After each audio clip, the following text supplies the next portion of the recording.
Here with head coach Ben Johnson. And Ben, last year Panthers were runner-up in the state championship game, and given the amount of seniors and returning starters this year, I feel like it's kind of state title or bust for us.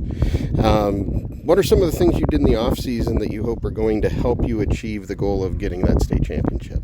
I think we just sort of do what we do. We just sort of stick to what our process is. We're big believers in the weight room, so we get in the weight room and we lift really hard. And then, I thought we had a real successful camp at Western Colorado University. And then we come out and throw in July, and we just sort of stick to what we do and just try to keep improving every day type of deal. But we got a really good team coming back, a lot of good seniors, and we just need to stay healthy and hopefully make a good, strong run again. You talk about the Gunnison, the camp in Gunnison at Western. Give us a little insight into that. What do the boys do at that camp, and what kind of experience do they get? Okay, so it's like a 3-day camp. They'll do some individual time, but mainly we go up there for the scrimmages. There's probably like 15 teams up there, so you get 2 scrimmages a day, and then at the end they have a big thing of bedlam where they put 8 teams on each end, and you just sort of, the team that can win, that can score, and the defense can get stopped, stays out there the longest. And it's just really good energy, and it just sort of sees where your kids are, and as far as in a competitive nature and what we can do with our physicality. So it's a really good camp. We've gone there all 15 years I've been here. Also in the off season, you guys had your golf tournament. Was pretty successful again this year. Tell us a little bit about that. Yeah, this community is wonderful. They've really supported these kids.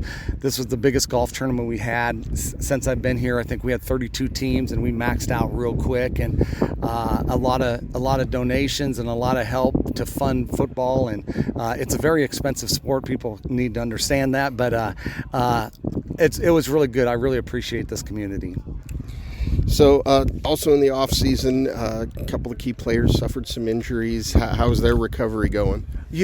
Ty Reed, he didn't go up to camp with us. He suffered sort of a weird injury at the end of baseball last year, but he's back and doing good right now.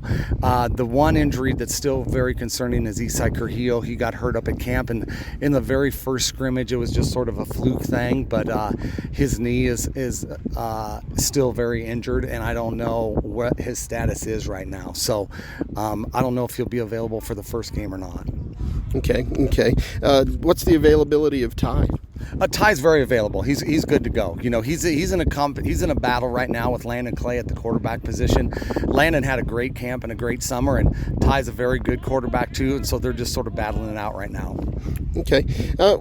What does practice look like here early on? You've had a couple of weeks, and you start at the beginning of August. And do you just kind of try to get back into football shape with conditioning? Are you game planning for university for that first game, or is it a little bit of both? It's a little bit of everything. We really have to get in physical condition, and then we've got to work on our physicality. And then, we also have been game planning for university. So this week our focus went to more Montrose because we got to have a little bit of a plan against them when we play them tomorrow night.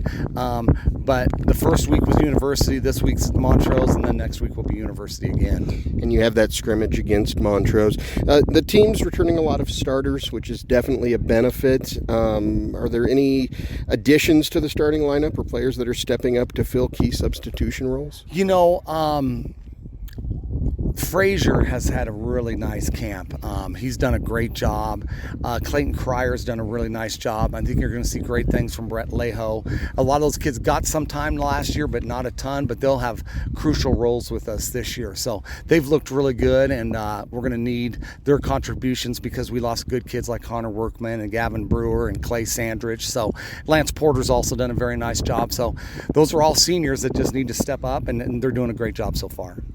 So given that you guys were the runner-up last year in the state championship game, do you feel like you guys are going to have a target on your back this year and kind of one of the teams that everybody's looking to knock off? I think so. Anytime we've had very good success the last 4 years. We've been in there at the state championship 2 of the last 4, and then we've missed it by 1 point. And, it is a win it all or nothing type of deal for us, and we understand that, but we're going to make fun memories along the way, and we're going to play very hard, and if someone beats us, they're going to have to play really good to beat us, and hopefully that doesn't happen. I'm looking forward to the season, Ben. We'll talk to you more next week about university. Thanks a lot. Will do. Thank you very much.